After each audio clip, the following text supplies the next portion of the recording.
A.E. Turner presents Colourful Romsey, and there's the marketplace with the Romsey Working Men's Conservative Club in the background, and there's one of the green Hanson Dorset buses waiting to go to Southampton, just 1 and 6 return.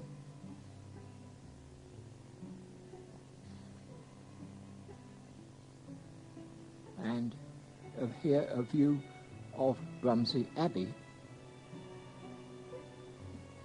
and houses down by Abbey Meads, and that was Stanley Vane's Harrod with the background of the Abbey.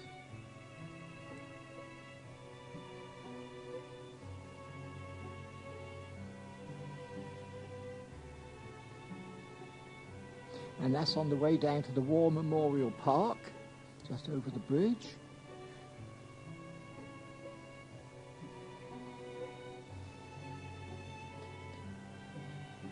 And in the 100, there's Timothy White's, which is now Boots the chemist, Pearson Sons, the bakers, and 2 German prisoners of war just walked across the screen from right to left.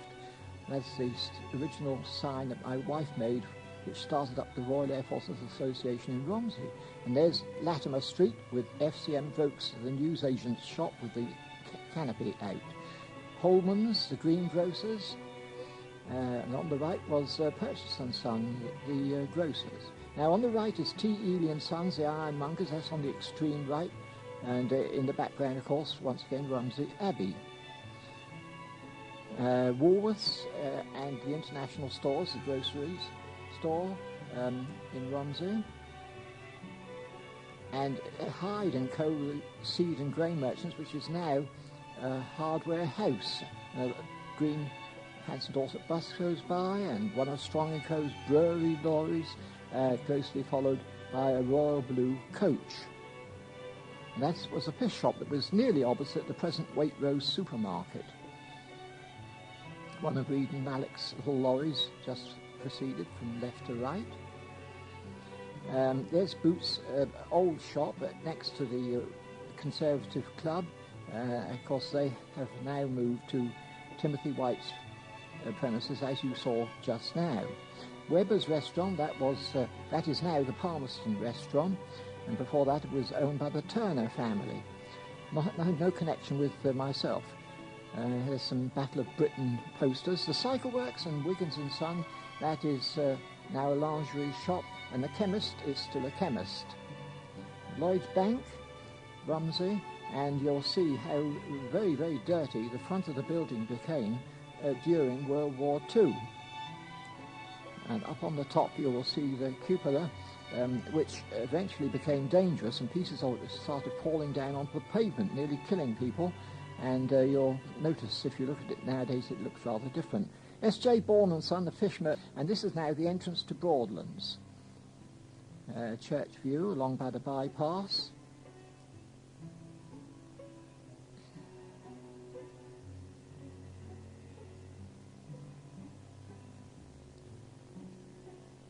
That is Blue Mists, Oakley Gardens, Botley Road, which was where I was living earlier on. That's Bernard Wiggins on the staff at Lloyd's Bank Romsey at that time. Here are the silver cups at the Romsey show. This must have been about 1951, I should think. For the first 3 years, Lloyd's Bank did the financial business for the show with a taxi. We went round all the gates and threw the money into great big sacks and then sorted it all out later in the evening, about 9 o'clock, back at Lloyd's Bank Romsey.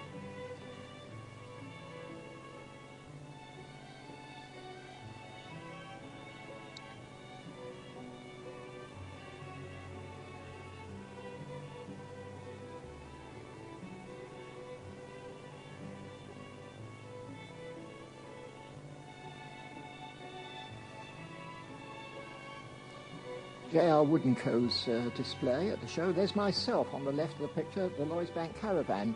It must have been about 1951, I think. There's Edgar Fry lighting his pipe. That was the first year that we had a caravan up there. There's Douglas Pear, who's still with us, living at Bracefield. Edgar Fry looks at a prospectus, doesn't like it, and shuts it up again. And there is myself leaning on the counter with the RAF Association badge in my lapel. And we have a visitor into the Lloyds Bank caravan. And that is the view through one of the side windows of the caravan. Edgar Fry on the left, Douglas Fair with his pipe on the right.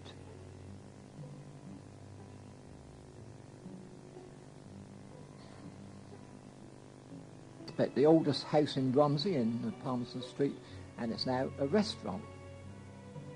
There's a view of Broadlands taken from the bridge, and there's a view from the other side of the bridge looking at the Test, the River Test.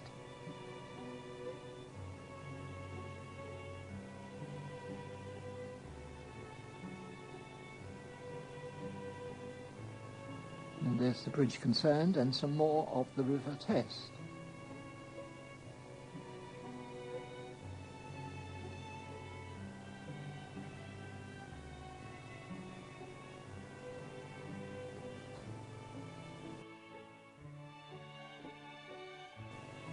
Now that is the rear view of the War Memorial Park, as you might say, the children's swings, and there are some ducks on the Test.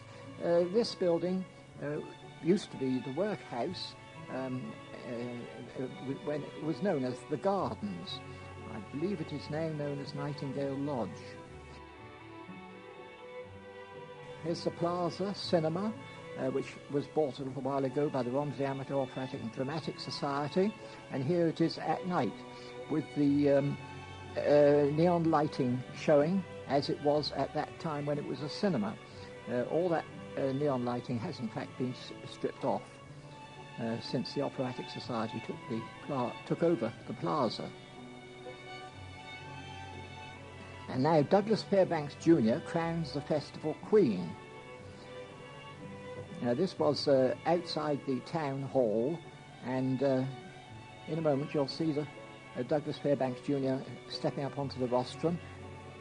There's the mayor and mayors go up first, and there's Douglas Fairbanks there between Mr. J.B.S. Attlee and Mrs. Attlee, the mayor and mayors of Romsey.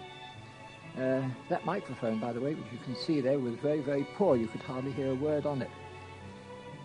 Here's the festival Queen coming along with, and at her feet is young Peter Knight, son of Dr. H.B. Knight. I think he's now aged about 40 and farming in the West Country. But he covers himself with glory in just a moment, as you will see. Mr. J.B.S. Attlee addressing, and Douglas Fairbanks Jr. turns on the charm.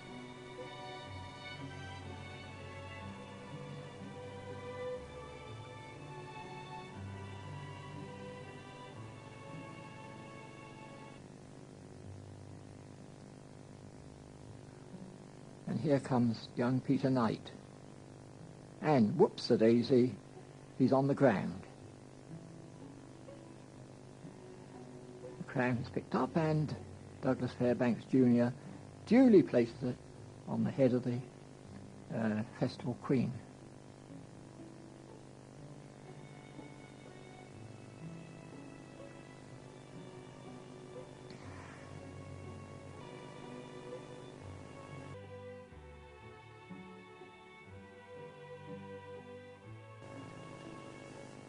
This is the bypass before those poplar trees had to be cut down because they became unsafe.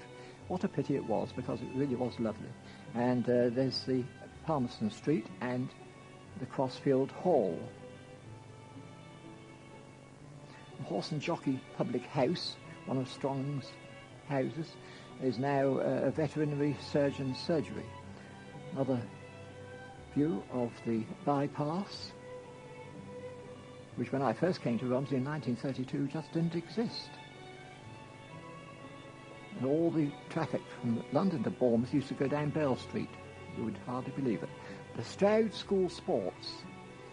There's Douglas Fair and Mrs. Fair, and Vi Pottinger, And that's my Pottinger's little girl, and that's Douglas Fair's little girl, as they were then.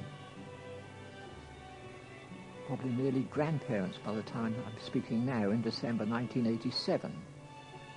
And here are the sports. And somewhere among all this lot is my own son, but we'll never be able to find him.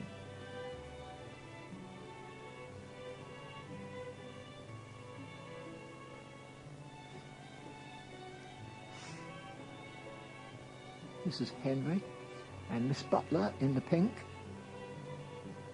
Miss Butler was teaching at the school. There's Mr. Reg Lehman of A.R. Wills Limited with the red rose in his lapel.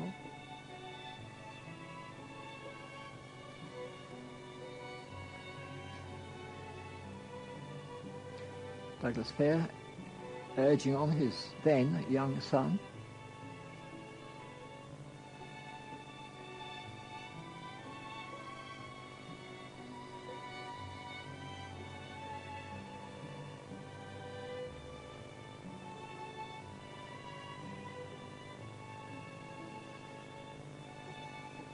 And this was the tea party after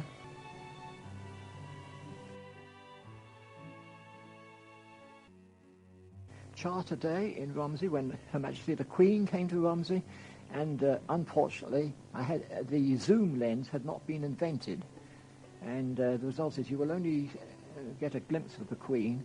Had I had a zoom lens, I could have done wonders, but I say, hadn't been invented. There's the post office in the background, which is now the National Westminster Bank.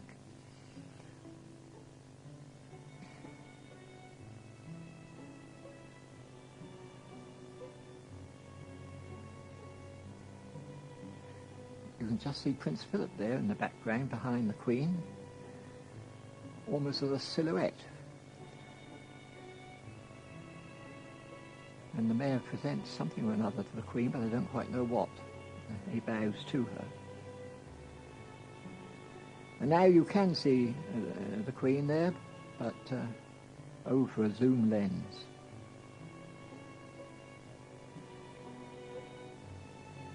And the young lady who presented the bouquet to the Queen was, as far as I remember, one of the pupils of La Sagesse Convent. And then at the end, they roasted an ox. And so we come to the end.